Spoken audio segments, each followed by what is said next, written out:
Just get a show of hands. Who do we have here from the Air Force? Okay. Army? Navy? Coast Guard? Did I forget anybody? Yes.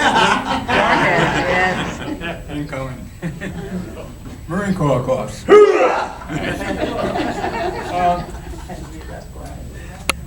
I graduated high school. In a little while, you know, I'm not from the West Coast. I'm from New York. And if you have a hard time understanding me, try to sit next to somebody from New England or Rhode Island. Know the side. Graduated high school in 1963, and as everybody knows, back in the 1960s, there was a thing called the draft. And I couldn't wait for the draft, and I went and enlisted in the Marine Corps. And that was in 1964. There you go. Went through boot camp. Everybody knows what Marine Corps boot camp is like. Out of boot camp, I guess my first thing that I encountered was in the spring of '65. Actually, before the spring of '65, around November of '64, we ended up going on a operation called Steel Pike, and that was over in Europe. It involves Spanish and English troops. And in May of '65, I went down to the revolution in Dominican Republic. That was my first combat experience, and we were down there for a short period of time. Then the 82nd Airborne came down and relieved us. Came back up to North Carolina. I was stationed in Camp Lejeune, and if anybody knows what, you know, barracks life is in the Marine Corps, it's inspections every day. So I said, how do we get out of inspections? Well, you go to a combat zone, you don't have as many inspections. So I volunteered to go to Vietnam, and I've never been accused of being intelligent.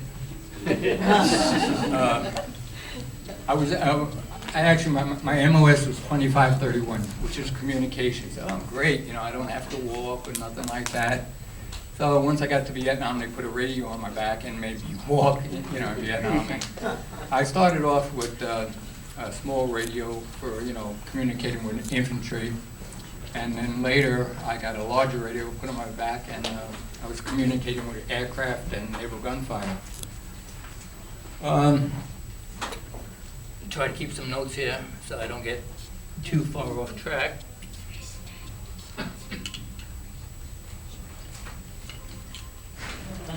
Okay.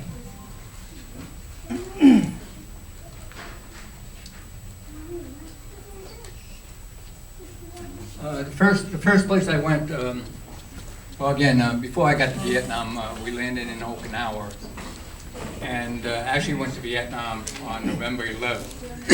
And being in the Marine Corps on Okinawa on November 10th, you could imagine what that's like. We did a little bit of partying, and I could honestly say I don't remember my first 3 days in Vietnam. And one morning I woke up and I found I was in a headquarters department in a communications unit with an artillery battalion. And actually it got kind of boring. You know, you're sitting in a rear echelon, you're in an office situation type, and you hear the FOs calling in a mission, you receive it, and then you relay the mission to a firing battery, and then the firing battery gets back to you, and you get back to the forward observer for a clearance on a mission. And you hear all this action going on, and it's like being on a football team where you're always sitting on a bench. And, you know, as I said, I've never been accused of being intelligent. I wanted to go out there where the action was. And again, being from New York City didn't help either. So I volunteered for an FO team. And the FOs actually have a pretty high casualty rate because of what their job is. You got to get as close to the enemy as possible, call in a mission, and then you walk your rounds in on the enemy. So you get as close as you could get, you know, safely. And for that reason, we had a high casualty rate as being an FO. So the first company I recall I got attached to was a Kilo 33. And then because there was such a shortage of FOs, we never got to the rear echelon. As soon as another infantry company went out, we would just join up with them for their fire missions.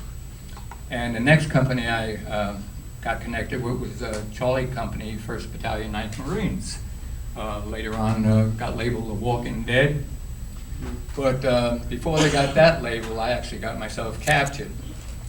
And I was working with a small team of Marines with a Vietnamese group called Hoc Bao, which was the Vietnamese Black Panther group, which was supposed to be some real bad guys. And I recall being a radio operator, you know, I got a 45 on my hip, which I never liked the firepower on a 45, so one of my trips back near Da Nang Air Force Base, I found somebody that had a 45 caliber, what we call a grease gun, machine gun. So I swapped something for that. And we were with this unit, Hoc Bao, and we got ambushed one night, and I'm sorry to say most of the Hoc Bao guys started running away, and we probably had about 6 Marines, and anyway, we start returning fire, and I just found out why, you know, these guns weren't used anymore. When you fire one of these grease guns, everything lit up around me. The only person you could see on the battlefield was me, so I immediately discarded it. But running up to return fire, it's got a large cylinder around it, and it had a hand grenade in one pocket, and my jungle jacket flipped up and smashed my thumb between the barrel on the machine gun and the grenade. I had a big black spot, which a blood clot underneath my thumbnail, which I never thought much of, but I'll tell you later on in the story how it comes up again. Well, after we had this, we did this work with the Hoc Bao unit, I went back to Charlie Company, 1st Battalion, 9th Marines, and we never got resupplied. We had a 4-man team, forward observer team, that kept on getting moved from grunt company to grunt company. We never got our mail, never got our pay, any shaving supplies, anything like that. So periodically, one of the 4 of us would go to the rear echelon, pick up what supplies the team needed, and then come back out. Well, this is my turn to go to the rear echelon. So I went back to the Da Nang area and picked up the money for 4 guys on our team, including mine, shaving gear, toothpaste, stuff like that, and got all the way back out down Highway 1 to a little hamlet called Lay San, and there was probably about a quarter-mile dirt road that went into this hamlet, and every night the Viet Cong used to booby trap it. So I didn't want to walk down this road. I got a hitched a ride right back to the intersection, but I wasn't going to walk down this road. Waiting for a truck or a armored vehicle where I could hop a ride in, I'm sitting on the road, and 3 individuals came walking down the road, South Vietnamese uniforms. One had an M14, one had a pistol, one had nothing, was not unusual for the South Vietnamese army. And as soon as they approached me, got right in front of me, and I was always friendly with the natives over there. And my first comment was, you know, Chow An, you know, telling them the greeting of the day, you know. And they got right in front of me. One of them had the M14. I was sitting next to a tree, and he put the M14 on my head. I thought it, you know, goofing around like they did. So I pushed it away, and he put it back there, and I might have said it a little harder terms, you know, don't F around, you know, something like that. And he put it on me again, but while I'm watching the M14, I didn't realize the other 2 worked their way to my sides. Next thing, I'm down on my stomach. My arms are being tied elbow to elbow. I get rolled over on my back. They start to take my boots off. And someplace along the line, I always heard the story that, you know, it's hard taking boots off of a dead man. I guess after rigor mortis sets in, maybe.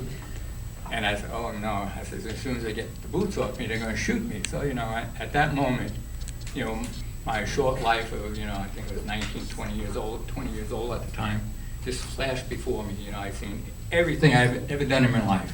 Just instant replay like that. And I said, I'm dead. And to my surprise, they put a rope around my neck, pulled me up to my feet, and then they tied another rope from where I was tied elbow to elbow to the end of the M14. So anyway, my eye turned, that M14 was right between my shoulder blades. My next thought is, well, I'm only a quarter of a mile down the road, probably got troops down there. If they shot me here, you know, it's gonna bring somebody down on them. So they will take me further away than shoot me, because back in this is now 66, May 1966, there wasn't much evidence of Americans being taken alive, you know, outside of ones being shot down over in North Vietnam, the pilots. So I thought, well, as soon as they get me further away, you know, bang, it's all over. But to my surprise, they didn't shoot me, but 3 days later, they had me in a mountain camp. Still thinking, you know, someplace along the line they're going to pop me and it will all be over. But we get to this mountain camp, and I think we had probably 9 grass huts in this camp, and it was way up in the top of the mountain, way out of it. I had no idea at that point, you know, where I was. But standing in one of the doors to one of the huts was a black man. Now, another story that circulated around Vietnam when I was over there was a black Cambodian that was working with the Viet Cong and leaving satchel charges on bases and things like that. And when I came into camp, here's this black man who's giving me a big smile. You're not in a prison camp and smiling, so, you know, this must be the bad guy. So we get put in the same hut. Well, there was only one hut that held prisoners. And it turned out the black man, after singing a couple of Smokey Robinson songs, he won my confidence. We had just the 2 Americans, myself and named Sergeant James Dotson. He was an engineer. He got captured about a week before I got caught. And we had about a dozen Vietnamese prisoners in the same hut. And some were ARVN, some were a couple of political prisoners. And one man was extremely intelligent. His name was actually Michael Sebastian Vu. And he came from the Cholan section of Saigon, which was a heavily Chinese population. And he spoke French, he spoke Chinese, he spoke Vietnamese, so right away that put up flags, you know. A plane would go over the mountains. Oh, what kind of aircraft is that? Hey, I'm a grunt. I don't know anything about aircraft, you know. And he just thought, you know, with these questions every now and then, that we were quite certain he was a ringer. And he was put in the camp with us to just hear what we were going to talk about. Well, on 3 different occasions, we had interrogators come from outside that camp, and these were Vietnamese that spoke English pretty well, and ask us questions. And again, you know, at the time I was a Lance Corporal. And we got any kids in here? Yeah. Marines, you know what you call a Marine that's not boot shined and starch cap, you know, S-bird, shitbird. Yeah. Well, I was, you know, you got your chevrons, you sort of stretch them out, the black end wears off, you don't make them black again, you might even add a little bend to it, and underneath that, a brass-looking color. The Viet Cong actually thought they had a 2nd lieutenant when they captured me. Number one, because I had the pistol, and my Lance Corporal chevrons were almost straight, and they were brass and not black. They thought they had a 2nd lieutenant. So, name for a 2nd lieutenant, I believe, is Pee-wee, so they kept on calling me Pee-wee. And, or Dai-wee, one of the 2nd lieutenant, one's the 1st lieutenant. And I'm thinking maybe that's why they didn't initially shoot me. And Jim being black, they were going to use him for propaganda purposes. And even when the interrogators came into our camp, you know, they used to lay that on Jim, you know, what are you doing fighting here? You should be back in America fighting for your own people. Anyway, it went on and went on. But most of the questions I honestly could not answer, you know, and it seemed very funny. Most of the questions I was being asked could be, the answers could be gotten out of any Marine Corps guidebook, which was not, you know, secret or nothing. Well, after we were there for a couple of weeks, they attempted to, we were told we were taken to the Laotian Cambodian border, a place called Tri Ba. And it was a jumping off point from Vietnam, or that point in Vietnam, to go up the Ho Chi Minh Trail, eventually get into Hanoi. And I didn't know this until probably the 90s at one of the meetings I was at. I found out I met a couple of the people that were actually in that camp they were sending me to. And it was like 300 some odd miles away, and we were going to walk this distance. And, you know, it was all some pretty steep mountains and whatnot. Well, anyway, we left the first camp, we're out on a trail, and they had a way of basically like a Pony Express type of relaying us from group to group. And I guess the group that came from an advanced position back to pick us up, they knew every rock, every booby trap, everybody that should have been in that area. So if there was anything strange going on, we would be taking an alternate route. Well, evidently there was an American operation in front of us where they ended up taking us back to the first camp. We stayed in the camp for about another week, and second attempt they took us out in a different direction, trying to get us to the same point on the Laotian-Cambodian border. And I believe we were probably out on a trail for about 3 days at this time. And let me just back up a moment. One of the Vietnamese prisoners in our hut, he was like a corpsman, and we used to call him Boxy. And there was an occasion where, you know, being in camp, I had a splitting headache. I don't know why, but something gave me a headache. I don't know if it was the tension of being a prisoner or something like that. So anyway, I complained about my headache, and next thing I knew, my head looked like a pincushion because Boxy was practicing his acupuncture on me. And, anyway, I never complained about a headache. But anyway, he seen a black spot underneath my thumb. And he says, "That's bad luck." I said, "No shit." I never in a prison camp a couple of days after I got it. So. The second time we left the camp, like I said, we're out on the trail for about 3 days, and we definitely had to sleep off the ground. We had a bad snake problem in the area, so we had these makeshift hammocks that we were sleeping in. And when I was in the first camp, they had a cigar box with a little mirror, a straight razor for shaving, and I knew they would, you know, watch for the razor, so after I shaved my fuzz off my face at that time, I put the razor back, but I kept this little mirror thinking, hey, someplace down the road, you know, I might use it. And let me make this disclaimer. I am not a brave person. You know, people hear, well, you know, you escaped from a prison camp, you must be Rambo. When you're frightened enough, it's amazing what you could do. Well, anyway, right now we're probably into about 39 days of my capture, and this blood clot I had underneath my thumbnail finally worked to the end. Oh, thank you. I think the little buzz, this needs it more than I do. Anyway, after 39 days of captivity, I'm laying in this hammock one afternoon. We're waiting for our guides to come on from the next forward position to pick us up.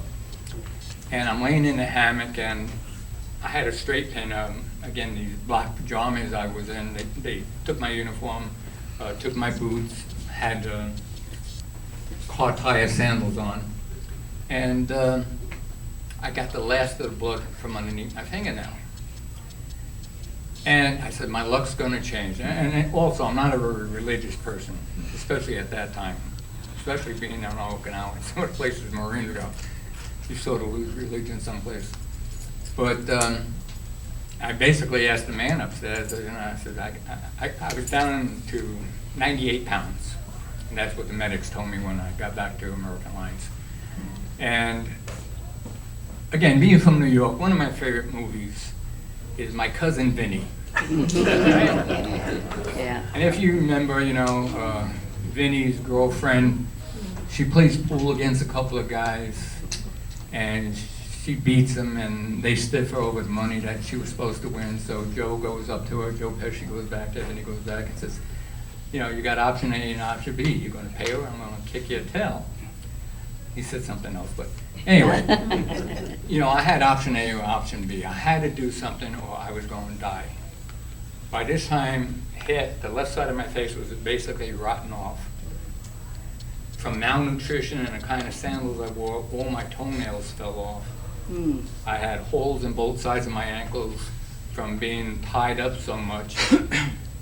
And I knew, I got a 300 and some odd mile trip in front of me, and that's only to get me to that point before I got shipped north. And this is in 1966. I don't think I would have made it to 73 if I survived. Well, I asked the man upstairs, I said, if I try something, am I going to make it? And not realizing, I'm laying in this hammock, it's hot, humid, I'm sweaty. I didn't even realize it, but I had a butterfly on the back of my hand while I was getting the last of this blood from underneath my fingernail.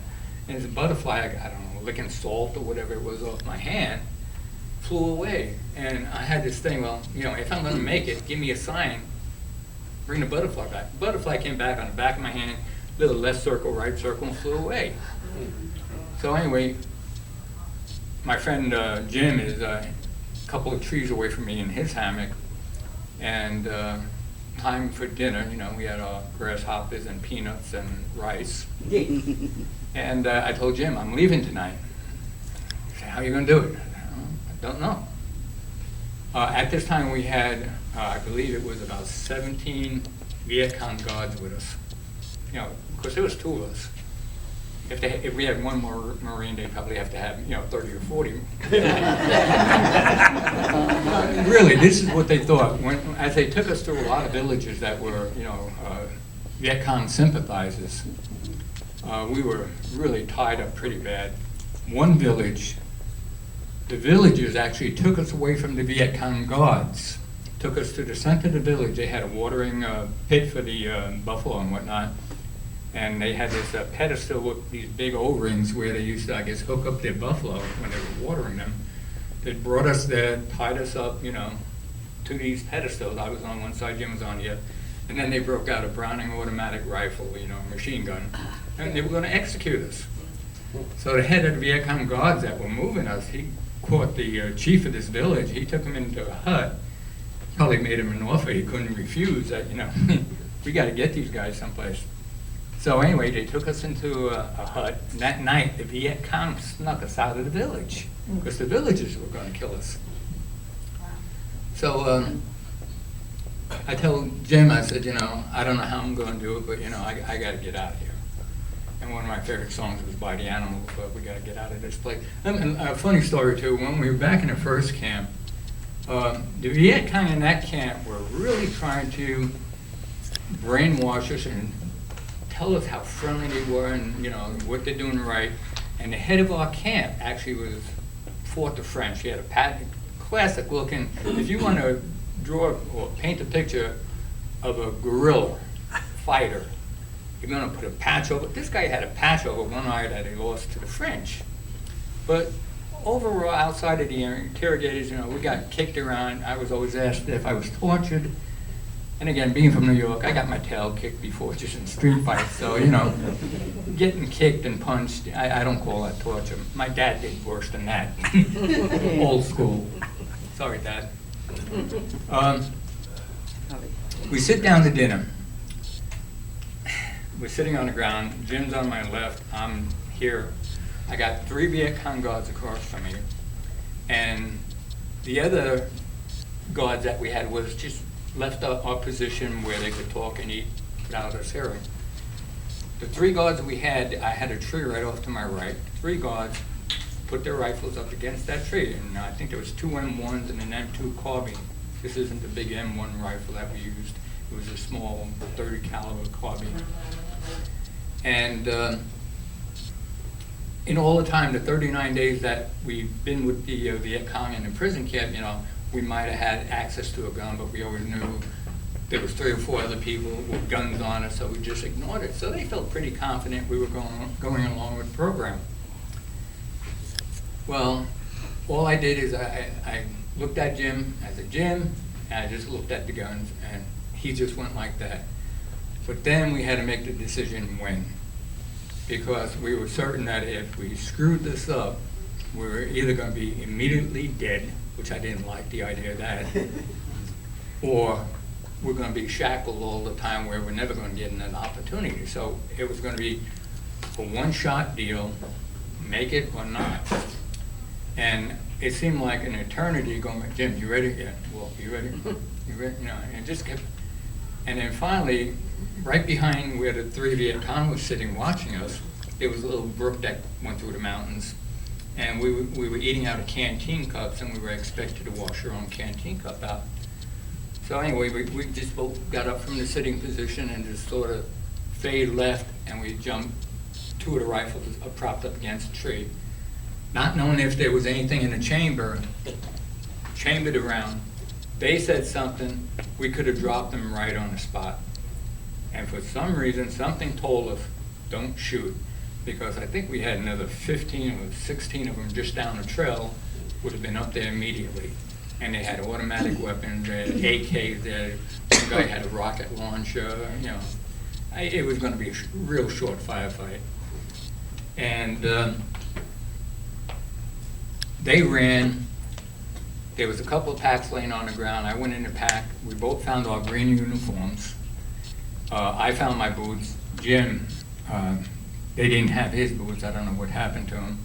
So he was stuck wearing the sandals. But like I said, we were wearing black pajamas. We took off, and we took the 3rd rifle. We got it out of the area a little ways. We disassembled the 3rd rifle, threw the parts around in the jungle.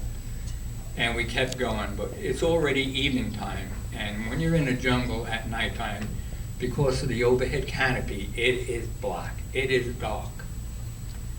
And we were in some high mountains also. And I was in the lead, and I'm working my way around this one cliff, and I'm holding on a ledge, couldn't see nothing. Sorry, Jim's black, I couldn't see Jim. And I get around this one ledge, I'm hand over hand going around, and everything underneath my feet gave way. Had no idea if I was 2 feet off the ground, you know, 200 feet off the ground. And I called to Jim, and he just stuck his rifle out, couldn't see me either, hit me with his rifle, I grabbed onto that, and he pulled me back up off the sledge. So anyway, we got away from the edge of the ledges there, and we just hunkered down for the night, waiting for some daylight. You know, we knew it was pretty dangerous. The next day, from where I was at, you know, I knew I had this mirror, and also in the packs when we got our green uniforms, there are these 2 strips of blue plastic, and that was, you know, if the rain got heavy, you wrapped yourself in this. We took those thinking we could use it for a signal of some kind. So the second day of the escape, from the mountain we were on, and like I said, we could just see the foliage was so high, you know, the mirror was useless. But from the mountain we was on, looking over at the next mountain, it looked like a golf course on top. So we go down the side of this mountain, up the other side, and when we got to the top, we realized that golf course was elephant grass, you know, probably 7, 8, 10 feet tall. So couldn't do nothing from that point. But what we didn't realize, when we were going up the mountain across on the opposite side of this valley, the Viet Cong that were on this mountain was able to see us going up the side of the mountain. So by the time we got to the top, and I mean, you guys that have been over there, you know what jungle is like. The only way you get through without a machete, you lay on your belly, get right by the root of the plant, and basically squeeze through. And I mean, we were just, everything, every part of our body was bleeding from thorns, elephant grass. It's extremely sharp. And when we got to the top of the mountain, we said, you know, let's stay here for the night. We need some rest. When we got our uniforms also, there was one bag of hard candy that was in one of the knapsacks. And I probably had about 15, 16 pieces of hard candy.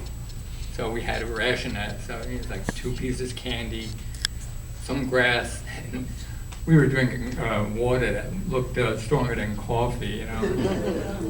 So anyway, that was our diet.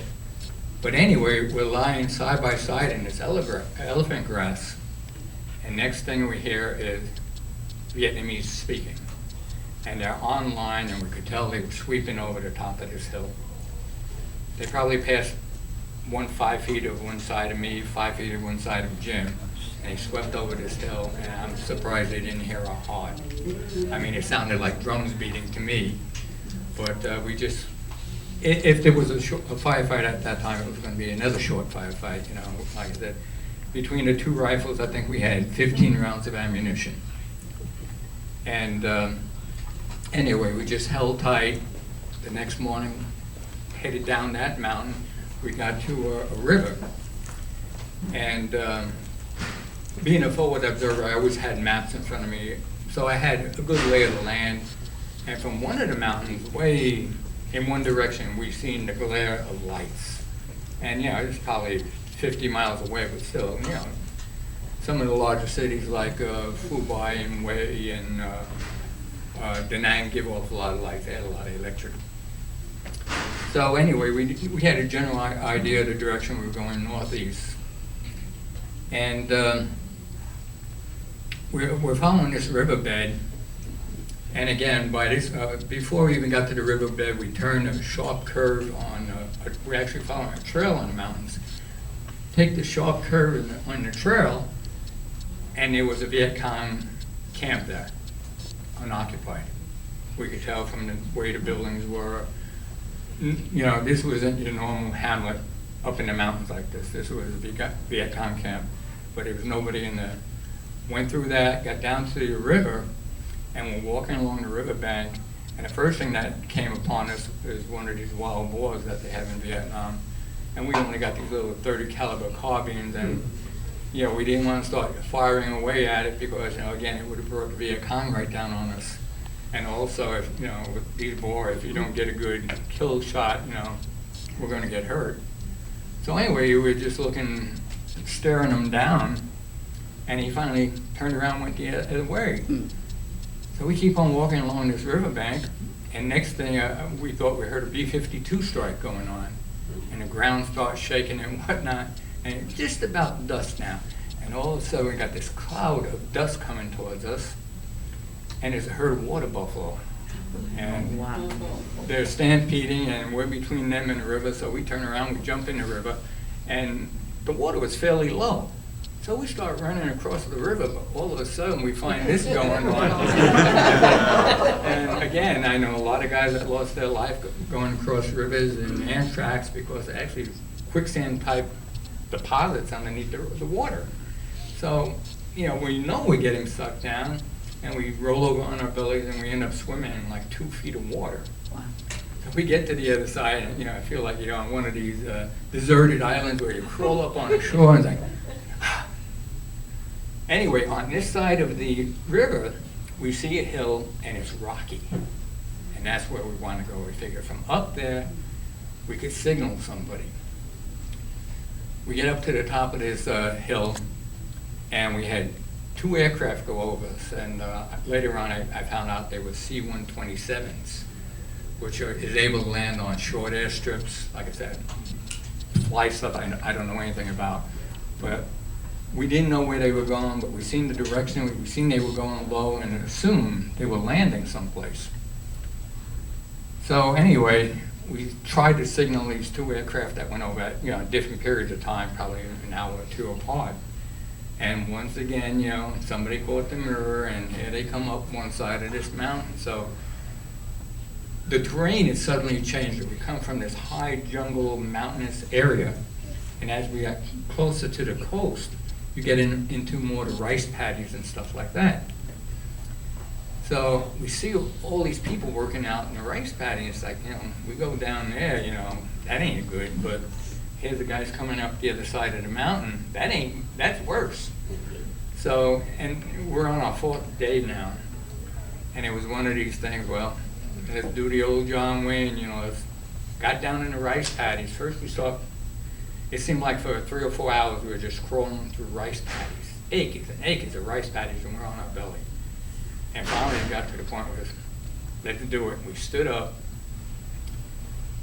People off in the distance, you know, probably couldn't make us out, we couldn't make them out, but they would definitely work in the fields, not troops. And we got out of rice paddies, and off in the distance we see a couple of buildings with steel roofs, corrugated steel roofs. And I said, you know, I don't think the enemy is going to have a steel roof, corrugated steel roof that you can see from the sky. As we approached it,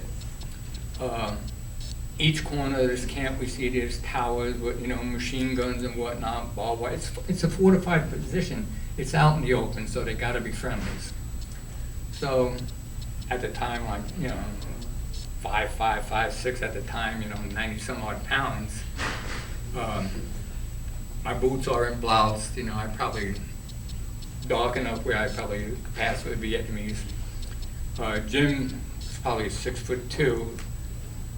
Not eating really took a toll on him, so he's probably 100, 200 feet behind me, and we're just, you know, moping through, going towards this position. And I'm watching people around in this camp scurrying around, picking up guns, getting behind machine guns. I'm waving to them and whatnot. And I stopped and let Jim come up to me. Thank God he's the color he is. And obviously they figured that, you know, we weren't Viet Cong, but they let us into their camp. And it was a PF camp. PF is a popular forces, like a militia that the Vietnamese had. So they let us in the camp, and my Vietnamese, even before I got captured, I was always friendly with the villagers and whatnot. In high school, I spoke German, Russian, took 3 years of Italian, and a little bit of French, so I was a linguist. I liked it. And when I went to Vietnam, I started picking up Vietnamese real fast, never letting the Viet Cong know I knew, because I figured they just could ask me more that I didn't want to say. So anyway, I explained to them we escaped from the Viet Cong. They got on an old PRC-10 radio that didn't work. So anyway, when we got in there, it's like, wow, we're safe. Everything's going to be cool, you know? And then their radio doesn't work. You know, morale went down immediately. The guy jumps on a bicycle. He goes out the back of the camp, and not knowing, right down from this camp was a place called Am Hoa airstrip. And there was a Marine base down there. So this bicyclist got down to Am Hoa, told them what happened. They came back with a military ambulance and picked us up at the PF camp. And the last day when we actually tried to signal a plane is when we changed back into our green uniforms. When we were traveling through the jungles, we kept the black PJs on. So anyway, these green uniforms, they were just sliced to shreds. It looked like somebody went down with a razor blade and, you know, we're all bloody and whatnot. And we get into this camp, and it's like the greatest moment in my life. It's nothing but word preceded that we were coming in, and there was this Marines all around us, cheering us on. And that was pretty good until the colonel would come up to us and start yelling at us because he wanted to know if our weapons were loaded and the camp was secured. We actually, I think we might have lowered the guns a few inches from where we had them, and the troops swept us away, and next thing they cut the uniforms off us, threw us in the shower, and they gave me a uniform. I looked like Sad Sack in this uniform, 10 sizes too large. And a helicopter flew us up to Charlie Med at Da Nang, and we spent a couple of days, you know, just trying to get some nutrition back. I recall the first meal was a big turkey dinner. We had mashed potatoes, chunks and chunks of turkey. So Sergeant Dotson, after a couple of spoonfuls of food, passed out. It was just too much of a shock to the system. So some corpsman came in and wanted to know what was wrong to him. So I had a few words with him to get a doctor, and the doctor just assured me he was, you know, shocked to do eating food that he didn't have for a while. But I was going to say earlier a couple of things. In the first camp that we were in, the Viet Cong was being extremely friendly, and they were trying to. This camp we were going to, there was already another prisoner in this camp by the name of Bobby Garwood. I know some Marines might know the name. He supposedly collaborated with the Viet Cong. I think he came. Everybody was released in '73. I think he came back around '78. He lives out here. He was living in Arizona a while ago. But anyway, they told us Bobby went his way. Bobby was a driver for a chaplain, and Bobby went into the Viet Cong with his hands up and more or less gave up to him. But the Viet Cong in the first camp were extremely friendly. They gave us a deck of cards to occupy our time, and which another thing confirmed to me that Jim was from the States. we were playing bid whisk, and if, you know, I went to school up in Harlem, so, you know, I know a lot of, it's a soul game, if you want to say. It's sort of like pinochle or something like that. But anyway, that confirmed that he was an American. But they tried to teach us their revolutionary song. And it's anyway, that's pretty cool. We taught them the Marine Corps hymn. You know, you probably seen MASH at one time. You know, you get in these positions, what do you got to lose? You know, so you go for it. So it sounded real funny to hear them try to sing the Marine Corps hymn. Then we're singing, "We got to get out of this place" by the Animals. And they're all happy and everything, you know, and you know, not having any idea what we were singing about. And when I was captured, also, I had a little notebook on me, and someplace in the middle pages, I always wrote very small writing. I had a couple of frequencies for different things. So that was taken from me when I was captured. So anyway, when we were playing cards, I asked for the book back. I said, "We want to keep score." And surprising to me, I got my book back, and the page with the frequencies was still in there. So, you know, I'm watching the old movies of World War II. I ate that page. In fact, it was one of the better meals I had.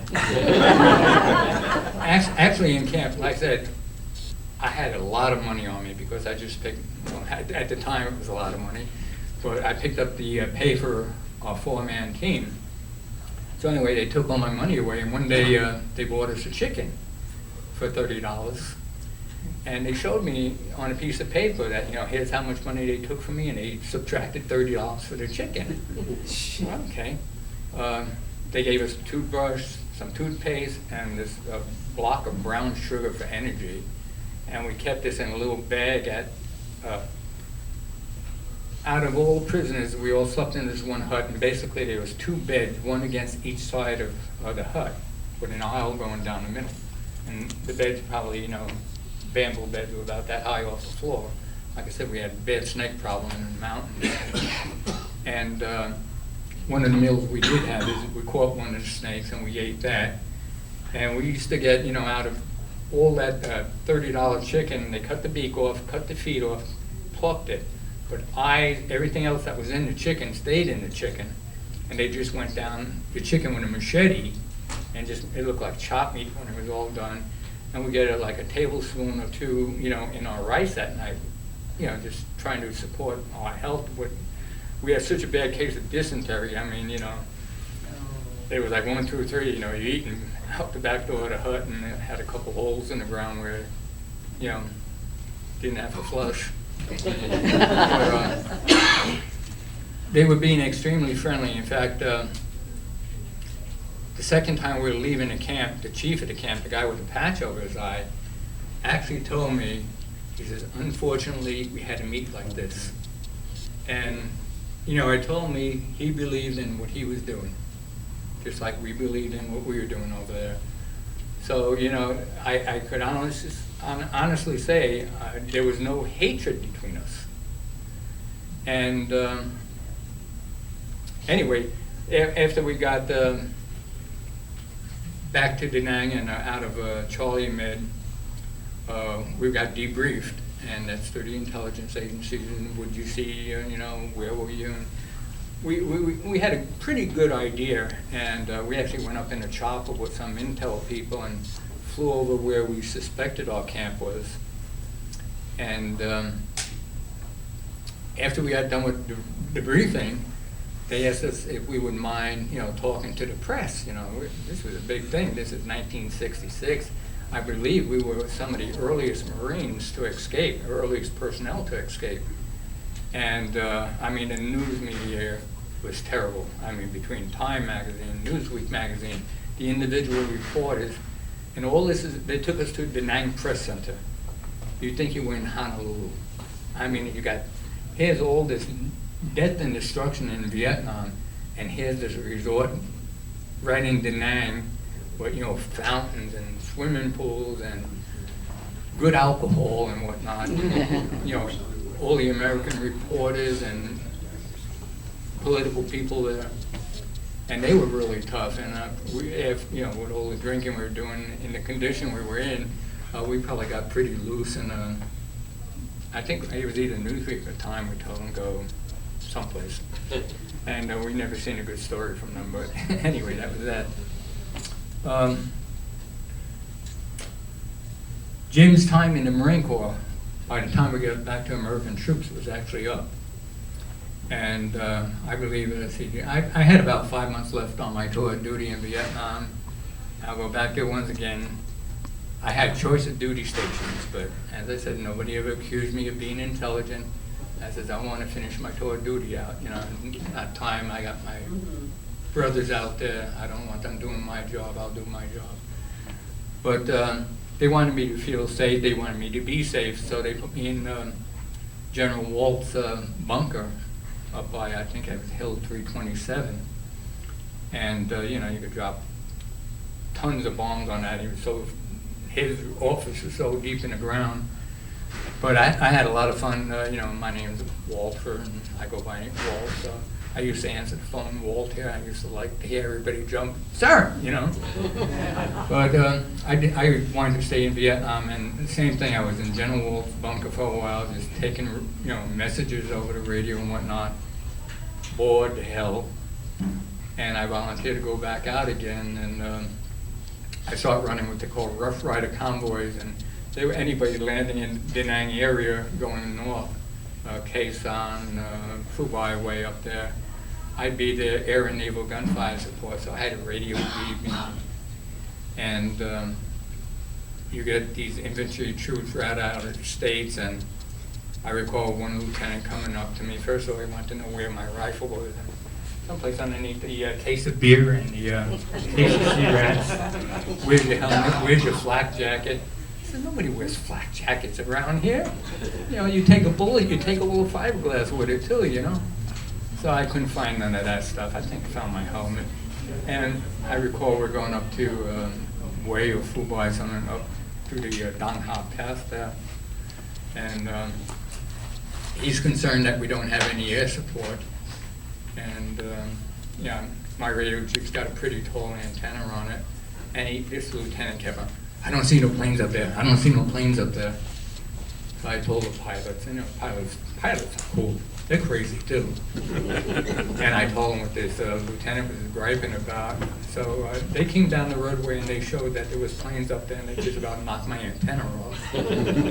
So anyway, I called back to the lieutenant and said, you're going to confirm air support. And the windshield probably got pushed back in his face. But anyway, to tell you everything that went on in the 43 days, the little incidents that happened, it's really tough. I got to say this, in fact, when I got home from Vietnam, I got back to my, I took a cab from the airport back to my apartment in New York City where my parents lived. My sea bag all preceded me because I was MIA. And they didn't know if I was captured, and nobody knew what happened to me. So all my belongings were sent home. And I don't know if anybody did laundry in Vietnam when you were over there, but basically, your clothes get washed in rice paddies. And then, of course, you're doing this during the monsoon season, they never dry, so you dry them over a smoke fire, so they stink. So everybody, what we call the right guard laundry, is you got your clothes back from the laundry, you just spray a couple of cans of right guard on them. And they would smell good until you sweat. Then you got the Binjo, you got the smoke, and you got the right guard and the sweat. So when my sea bag got home, my parents wouldn't even let it in the house. Stayed outside the door. But it was like a dead issue. And, I'm just another veteran. I came home, as always, most of us was advised, put your civilian clothes on, don't wear uniforms, this was not a good time. And it was in December, and I recall the taxi cab getting hit by a snowball that I almost dropped dead, with thump. You know what thump is, when you're in the military, and that's what it sounded like. But really, my POW experience, nothing really went on until 1973. And then prisoners were released in 5 or 6 increments over that period of time. And we started having events, and I got called up as a former prisoner of war, and we had dinner with President Nixon, and Rose Bowl, Cotton Bowl, job offers from Howard Hughes. We were, in fact, which one down in Dallas, Texas we were at? We probably got about 50, 60 prisoners of war. We got the key to the city. Every bar we went into down in Dallas word preceded us that, who we were. So we didn't buy a drink. So by the time we got back to the hotel, I'd say most of us pretty cropped. And they had a beautiful swimming pool. Let's go swimming. Who brought their bathing suit? Who thought we were going to go swimming? Who needs a bathing suit? So we got a bunch of guys skinny dipping, and even some of the wives were skinny. Not my wife. Some of the wives were skinny dipping, and you got people peeking out the hotel windows, and waiting for the troopers to come to take us away. And like, we just got the key to the city. They ain't going to lock us up, But I mean, it was real crazy. From 1973 until today, most of us, we get called upon, especially around POW/MIA Recognition Day. Every military base in the world puts out a call for, us to speak. And I never get the good ones like Italy. I don't have enough on my But, I've been to California several times, and a couple of the naval bases out there, and, they don't know what to expect when I come out there, and, my size and the length of my hair and whatnot. And one of the naval commanders out there, I get up on the stage with him, and he's looking at me like, and then I put my Marine Corps hat on, and it's like, am I glad, But anyway, like I said, there's so much to say and so much I could tell you, and the time's limited. So why don't I open up to questions? If you have any questions, I will try to answer for you. Yeah? Yes. Before you decided that day to escape, had you guys talked about escape plans before? No. No. It was that moment in time, over the years, I met a gentleman by the name of Robert Destat, and he worked one of the big intel agencies that were snooping and pooping on all the POWs where they were captured, plane crash sites, trying to find remains. And Robert Destat, he's the first one that probably really put it in my head. He says, what you did, it took a while to think about this. He says, the odds that you beat, he says, he doesn't want to even think about them. He says, you did the almost impossible. And like I said, I never considered myself brave. I did this at option A or option B, live or die. And it happened at that moment in time. I said, I'm going to do something tonight, and I seen that bit of a window, and I took it, and it worked, It has changed my life enormously, because since that time, it reinforced to me that anybody could do anything. I don't care if physical, mental, anything. If you put your mind to it, you could do it. And I speak at a lot of, everything from college to high schools and stuff like that. And it's something I try to instill upon kids, that you can do anything if you stick to it and put your mind to it. Anything is possible. And, it took my situation to prove it to me, because if somebody probably told it to me, yeah, sure, right, But, for 4 days, with the Viet Cong chasing us, that probably would have ended up in our death, most likely, because if they got close, we knew we were going to have to shoot back. And we were way outgunned. And like I said, not trying to be a hero, but, life in a prison camp is not fun. Yes? Are you still in contact with Jim? When I got home in 1966, it was right around Christmas time. So, in fact, when he was in a prison camp, shortly after he got to Vietnam, his wife had his son. And in 1966, his wife and son came to my house in Manhattan, and we visited. In 1973, like I said, when we had a bunch of parties going on, and we were being shipped all over by, all the politicians showing us, hey, the war's over, look, we got the prisoners back. We got some of the prisoners back. That was in 73 I met Jim, early 73, springtime around then. At that point in time, though, the streets got a hold of Jim, and he was in pretty bad shape. He was divorced, running around with some, trying to be very nice and polite, some blonde junkie, and he was pretty well strung out also. So it really hurt me, to see that we beat the odds in Vietnam, and he was living in York, Pennsylvania, and to have the streets take him like that. Jim died in 1998. Still my brother. Yeah. Okay, more questions? Yes. I just want to thank you for giving us a sense of realism, and I think your professional presentation was very well received, so thank you very much. Thank you.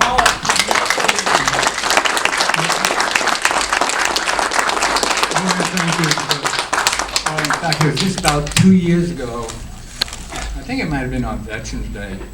Home Depot is very military oriented, and they called me up to Prescott to speak at an event they were doing on Veterans Day. And another one of my friends, Colonel Ron Burns, in fact, he's, I think, the 4th longest held POW in Vietnam, and he lives in Prescott. So he came down to the event, and from Yarnell, I know a chopper pilot that retired Army as a warrant officer, Vietnam vet, and they're out in the audience, and I'm speaking to a crowd of people. And probably, if you met me on the street, or, I go to Home Depot all the time. I probably even argue with some of the people over there because they screwed something up on me. And you go out in life today, and you meet people on the street, or in a store, or in a restaurant, or in a bar, and most people don't carry a tag on what you did in your life. So there was a gentleman standing next to Colonel Byrne, and he was shot down, I believe, early '65. And like I said, I believe he's the 4th heldest, longest held POW in North Vietnam. The longest held POW is actually held in South Vietnam, and he was an Army colonel. Never made it up to North Vietnam. But anyway, I asked a gentleman in the audience, I said, who that is standing next to him? Ron's in civilian clothes, not Ron, I think he's 86 now. And no, that's Colonel Byrne, one of the longest held POWs.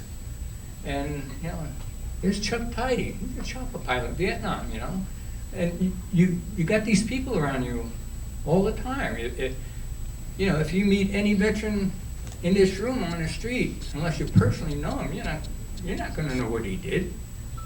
And, I got my story. And when you listen, we have a reunion every year of the POWs, and you listen to some of the stories. I mean, the other POWs are like, you gotta be kidding me. Up in North Vietnam, one of the major, down in the South, our major diet was rice. Up in North Vietnam, I believe that, like at the Hilton, their major diet revolved around sweet potatoes, I believe. And I guess when you eat too many sweet potatoes, you get these real pussy boils and whatnot. Or it turned into a sport. Who could pop their boil and shoot the bus the first? I mean, you hear these stories, and some of the stuff that went on, you said, no, but, and it's not just POWs. We got guys that maybe didn't even get shot, but some of the combat actions that they were involved in. so many Purple Heart recipients. You know, we all have our story. And, you know, mine doesn't deserve any more credit than any other veteran out there. You know, I'm one of the lucky guys, you know. Most of me are still here until we get up here. But, you know, we all did what we had to do. And, you know, by doing what we had to do, we got things done. And most of the people, most of the real veterans, you know, you go into a bar, you don't hear their stories. When I start hearing war stories, I know he watched that movie too. But anyway, you know, like I said, I didn't do anything that if anybody else probably had the opportunity, probably wouldn't do. Yes? Has this helped you emotionally, sharing your story like this everywhere? Has this really helped you as well? Honestly? Well, thank you. Because God bless you. I And- wanted to tell you. And I know for a fact that, you know, you could talk to most veterans about war. Most of us are opposed to war. And in fact, a couple of years ago, they actually told me about the Middle East. Myself and 2 other POWs, we were called back to the Pentagon, and we were going to speak to a lot of military personnel about, you know, how to act in a prison camp. You know, in my case, I didn't even know what I was doing. I was just a dumb kid where I was pretty loose, and you know, you don't tell your guards go after themselves or something like that because it's only going to come back down on you. And anyway, we went back to the Pentagon, and my first impression, I'm going to be talking to a bunch of people in uniform. Well, I got back there, about 30% of the audience was in uniform, the other 70% were all intelligence personnel in suits. But it told me that, you know, if they're